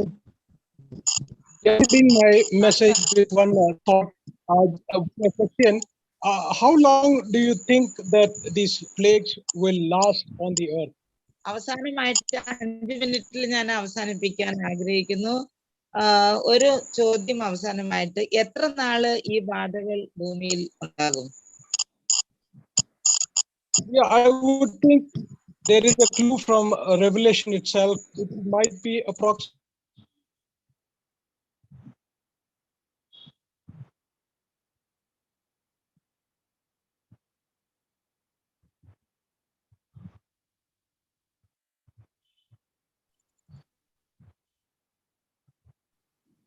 Yeah, hello. My question was how long, most people ask, how long will these plagues last on the earth? And we have a text from Bible or from Revelation itself. It gives a clue there that it might be less than a year. പലരും ചോദിക്കുന്ന ഒരു ചോദ്യമാണ്, ഈ ബാധകൾ എത്ര നാളിലായിരിക്കും, 7 ബാധകൾ എത്ര സമയ പരിധിക്കുള്ളിൽ അവസാനിക്കും എന്നുള്ളത്. വെളിപാടിൽ നിന്ന് തന്നെ ഒരു ക്ലൂ ഉണ്ട്. 18 7 8. വെളിപാട് 18-ന്റെ 7 8-ലും അതിനൊരു ക്ലൂ തന്നിട്ടുണ്ട്. ഒരു വർഷത്തിനേക്കാളും കുറവായിരിക്കും അത്. Verse 8 says the plagues will come in one day, and we know that in the Bible prophecy, when we study, one day is equal to 1 year. ഇവിടെ നീ കണ്ട 8-ാമത്തെ വാക്യം, വെളിപാട് 17-ന്റെ 8-ല് ഒരു ദിവസം എന്ന് പറയുന്നു. നീ കണ്ട മൃഗമോ ഉണ്ടായിരുന്നതും ഇപ്പോൾ ഇല്ലാത്തതും ഇനി അഗാധത്തിൽ നിന്ന് കയറി നാശത്തിലേക്ക് പോകുവാനിരിക്കുന്നതും ആകുന്നു. ഇവിടെ ഒരു ദിവസത്തെ പറ്റി പറയുന്നു ബാധകൾ. നീ കണ്ട മൃഗമോ, ഇവിടെ മലയാളത്തില് ഇനി ഇവിടെ നമ്മൾ ഒരു ദിവസത്തെ കാലസമയം പറയുന്നുണ്ട്. അപ്പൊ ഈ ബാധകൾ ഒരു ദിവസം എന്ന് പറഞ്ഞാൽ ഒരു വർഷത്തിന്റെ സമയപരിധിയാണ്. Okay, so from these verses and visions and information that we get from the Old Testament prophets also is that these plagues will come and destroy everything that God has created. ദൈവം സൃഷ്ടിച്ച സകലതും ഈ ബാധകളുടെ ശേഷം എല്ലാം നശിപ്പിക്കപ്പെടുന്നതായിട്ട് നമുക്ക് മനസ്സിലാകുന്നു. He won't destroy the earth, but he will destroy the surface of the earth. ഭൂമിയുടെ ഉപരിതലം മുഴുവനും നശിപ്പിക്കപ്പെടുന്നതായിട്ട് കാണാം. So we need to learn from these things that the destruction or the final thing that's going to happen on this earth is the plagues or the 7 last plagues that is going to destroy, and God is going to make a new heaven and new earth. ഈ വാക്യം ഞാൻ വായിച്ചു തെറ്റിപ്പോയി. വെളിപാട് 18-ന്റെ 7 8-ലാണ് ആ ഒരു ദിവസത്തെ പറ്റി പറയുന്നത്. അത് ഞാൻ വായിക്കാം. ഈ 8-ാമത്തെ വാക്യത്തിൽ അത് നിമിത്തം മരണം, ദുഃഖം, ക്ഷാമം എന്നിങ്ങനെ അവളുടെ ബാധകൾ ഒരു ദിവസത്തിൽ തന്നെ വരും. അപ്പൊ ഈ ഒരു ദിവസം എന്ന് പറയുന്ന പ്രവചനത്തിൽ ഒരു വർഷമാണ്. അതുകൊണ്ട് ഈ ബാധകൾ ഒരു വർഷത്തിനുള്ളിലാകാൻ സാധ്യതയുണ്ടെന്ന് ഒരു ക്ലൂ ഉണ്ട് ഇവിടെ. We get a good idea about the plagues during the time of trouble and destroy the unsealed people. അപ്പോൾ ഈ ബാധകൾ ദൈവജന മുദ്രയില്ലാത്ത ജനങ്ങളുടെ മേൽ വീഴും എന്ന് നമുക്ക് വേദപുസ്തകത്തിൽ നിന്ന് മനസ്സിലാക്കാൻ സാധിക്കും. We want to be in the group that is going to be sealed. മുദ്ര ലഭിച്ച ഒരു കൂട്ടത്തിലായി തീരുവാൻ ദൈവം നമ്മളെ ഓരോരുത്തരെയും സഹായിക്കട്ടെ. May God bless us to be in that group. ആ കൂട്ടത്തിന്റെ ഭാഗമായി തീരുവാൻ ഈ കേൾവിക്കാരെ എല്ലാവരെയും നമ്മളെ ദൈവം അനുഗ്രഹിക്കട്ടെ. Yeah, may God, it is God's desire to save every person. എല്ലാ വ്യക്തികളെയും രക്ഷിക്കുവാൻ ദൈവം ആഗ്രഹിക്കുന്നു. Thank you for being with us in our study. If you have any doubts or questions or contributions, you can just say, and then we will conclude. And I'll leave the time to Brother Sam Putti. എന്തെങ്കിലും ചോദ്യം നിങ്ങൾക്ക് ചോദിക്കാനുണ്ടെങ്കിൽ, എന്തെങ്കിലും സംശയങ്ങൾ നിങ്ങൾക്ക് ഉണ്ടെങ്കിൽ ഈ സമയത്ത് contribution. അതുപോലെ കോൺട്രിബ്യൂഷൻ എന്തെങ്കിലും നിങ്ങളുടെ ഭാഗത്തുനിന്ന് നിങ്ങൾക്ക് ഇതിനോട് കൂടുതൽ കൂട്ടിച്ചേർക്കണമെങ്കിൽ ഇപ്പോൾ അവസരമാണ്. Yes. Thank you very much, Brother Sam. It was very nice class, but there was some disturbance here. Sorry, what to do? Yeah, I know. I'm in a place where the very less signal is not so strong. So I hope that it was audible to some of you all, more at least all of you all. This, Most we important understood it. We could understand, but there's some disturbance. Yeah. Okay. All Okay, right. All but, right. we cannot do anything about it. Anyway, thank you so much. God bless you. Okay, thank you sir. വളരെ നല്ല message ആയിരുന്നു. പക്ഷേ നമ്മുടെ സുസിസ്റ്റർ പറഞ്ഞതുപോലെ നെറ്റ്വർക്കിന്റെ problem വളരെയധികം ബുദ്ധിമുട്ട് പ്രയാസം ഉണ്ടാക്കി. വളരെ മനോഹരമായി ട്രാൻസ്ലേറ്റ് ചെയ്തു. മിസ്സിസ് പംല അവർക്കുള്ള നന്ദി അറിയിച്ചു കൊള്ളുന്നു. ഇനി വീണ്ടും നല്ലൊരു അവസരം വരുമ്പോൾ നമുക്ക് നല്ല രീതിയിൽ നെറ്റ്വർക്കിന്റെ പ്രോബ്ലം ഒക്കെ തീർത്ത് നല്ല മെസ്സേജ് തരുവാൻ സംസ്ഥാന കർത്താവ് ഇടവരുത്തട്ടെ എന്ന് പ്രാർത്ഥിക്കുന്നു. നമുക്ക് സമയം കൂടുതലായിരിക്കുന്നതിനാൽ നമ്മോടൊപ്പം ഇന്ന് ലൂസി ഗ്രേ സിസ്റ്ററും കടന്നു വന്നിട്ടുണ്ട്. നമുക്ക് രണ്ട് വിഷയങ്ങളെ ഓർത്ത് പ്രാർത്ഥിക്കുക. ഒന്ന്, വചനം സംസാരിച്ച കർത്താസനെയും അവരായിരിക്കുന്ന സ്ഥലത്തെ ഓർത്ത് പ്രാർത്ഥിക്കുക. രണ്ടാമത് 18-ാം തീയതി മുതൽ 22-ാം തീയതി വരെ നടക്കുന്ന റിവൈവൽ മീറ്റിംഗ്, അതിലെ വചനം സംസാരിക്കുന്നത് സിഖ് സംഖ എന്നുള്ള ഒരാണ്. സിഖ് സംഖ സൗത്ത് ആഫ്രിക്കയിൽ നിന്നാണ്. 5 ദിവസം തുടർച്ചയായിട്ട് നമുക്ക് റിവൈവൽ മീറ്റിംഗ് ഉണ്ടായിരിക്കുന്നതാണ്. അതിനെ ഉദ്ദേശിച്ചുകൊണ്ട് സിസ്റ്റർ ലൂസി ഗ്രേയുമായിട്ട് നമുക്ക് പ്രാർത്ഥിച്ച് ആശീർവാദം പറയുമല്ലോ സാറ്?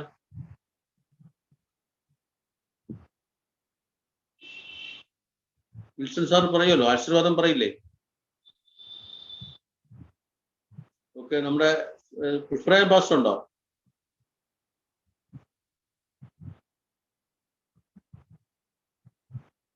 ഇബ്രാഹിം പാസ്റ്റർ? സാർ കേൾക്കാം. ഓക്കെ. അപ്പം നമ്മുടെ ലൂസി ഗ്രേ സിസ്റ്റർ പ്രാർത്ഥിച്ചതിന് ശേഷം അടുത്ത പ്രാർത്ഥന ആശീർവാദം പറഞ്ഞു. ഓക്കെ.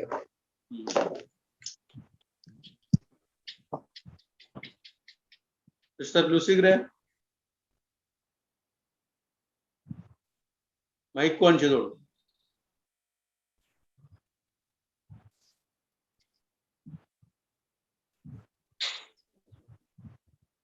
ഓക്കെ, സാങ്കേതിക തടസ്സമായിരിക്കും. പാസ്റ്റർ പുഷ്പരാജൻ പ്രാർത്ഥിച്ച് ആശീർവാദം പറഞ്ഞു.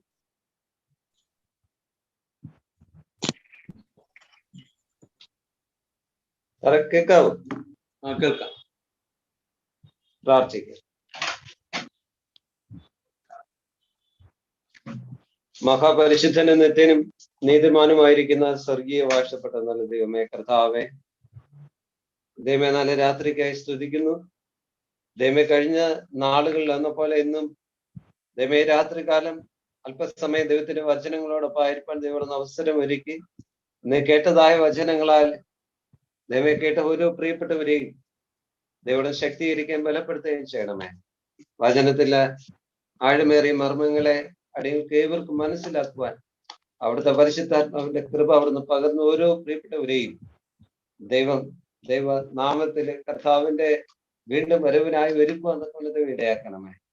ദൈവബാധകളൊന്നും ഓരോരുത്തരെയും സമീപം എത്താതെ ഇരുപ്പാൻ ദൈവത്തിന്റെ ദൂതന്മാരുടെ കാവൽ അവിടെ നിന്ന് കൂടെ സഹായിക്കണം. വിശ്വസ്തതയും സമാധാനപൂർണമായ ഒരു ജീവിതം നയിപ്പാൻ ഓരോരുത്തരെയും ദൈവം സഹായിക്കുകയും അനുഗ്രഹിക്കുകയും ചെയ്യണമേ. ദൈവത്തിന്റെ ദൂതന്മാരെ അയച്ച് കർത്താവ് ഓരോരുത്തരെയും പൈശാചിക ബന്ധനങ്ങളിൽ നിന്നൊക്കെയും വിടുവിക്കുമാറാകണമേ എന്ന് പ്രാർത്ഥിക്കുന്നു. ദൈവം ഇന്ന് വചനം സംസാരിച്ചതായ പ്രിയ സഹോദരങ്ങളെ കർത്താവ് അനുഗ്രഹിക്കുകയും ദൈവം കൂടുതലായി ദൈവത്തിന്റെ വചനങ്ങളെ പ്രഘോഷിക്കുവാനായിട്ടുള്ളതായ ബുദ്ധിയും ശക്തിയും ജ്ഞാനവും ദൈവ സ്വർഗത്തിൽ തന്നെ തന്റെ മക്കളെ പ്രദാനം ചെയ്യണമേ എന്ന് പ്രാർത്ഥിക്കുന്നു. ദൈവമേ അടിയങ്ങൾ പിരിയട്ടെ. ദൈവമേനി മുഖാമുഖം കാണും വരെയും ഈ ഹോളി സബത്തിന്റെ പ്ലാറ്റ്ഫോമിൽ ഒരുമിച്ച് കൂടും വരെയും കർത്താവിന്റെ കൃപ കൂടെ ഇരിക്കണം, അനുഗ്രഹിക്കണം. ഈ കൂട്ടായ്മയെ നിയന്ത്രിച്ചതായ പ്രിയ സാറിനെ ദൈവം അനുഗ്രഹിക്കണം. അദ്ദേഹത്തിൻ്റെതായ ദൈവിക വേലയിൽ കർത്താവ് അവിടുന്ന് അതിശയം പ്രവർത്തിക്കുന്ന കൃപയ്ക്കായി സ്തോത്രം. കർത്താവിന്റെ കൃപ ഇന്നും എപ്പോഴും കൂടെ ഇരുന്ന് വഴി നടത്തട്ടെ. ക്രിസ്തു യേശുവിന്റെ മഹത്വമുള്ള നാമത്തോട് ചോദിക്കുമ്പോൾ പ്രാർത്ഥന കേൾക്കണം. സ്വർഗ്ഗസ്ഥ പിതാവാം നല്ല ദൈവമേ, ആമേൻ.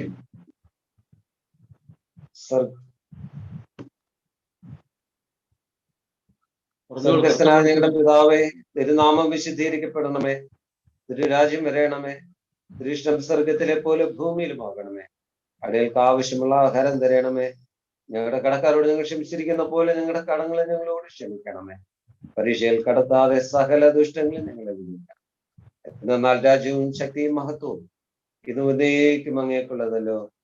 ആമേൻ. നമ്മുടെ രക്ഷിതാവും കർത്താവുമായിരിക്കുന്ന യേശു ക്രിസ്തുവിന്റെ കൃപയും പിതാവായ ദൈവത്തിന്റെ സ്നേഹം, ആശ്വസിപ്പിച്ച് നിരന്തരം വഴി നടത്തുന്ന പരിശുദ്ധാത്മാവിന്റെ ദിവ്യ സംസർഗോട്ടേന്റെ സഹവാസം ഇന്ന് വന്നേക്ക് ഈ പ്ലാറ്റ്ഫോമിലൂടെ ഇന്ന് വചനം കേട്ടതായ എല്ലാ പ്രിയപ്പെട്ടവരോടും, വചനം സംസാരിച്ചതായ അവിടുത്തെ ദാസമക്കളോടും അവിടുത്തെ കൃപയും സമാധാനവും കർത്താവ് യേശു ക്രിസ്തുവിന്റെ സാന്നിധ്യം കൊണ്ട് നിറച്ച് അവരെ വഴി നടത്തുമാറാകട്ടെ.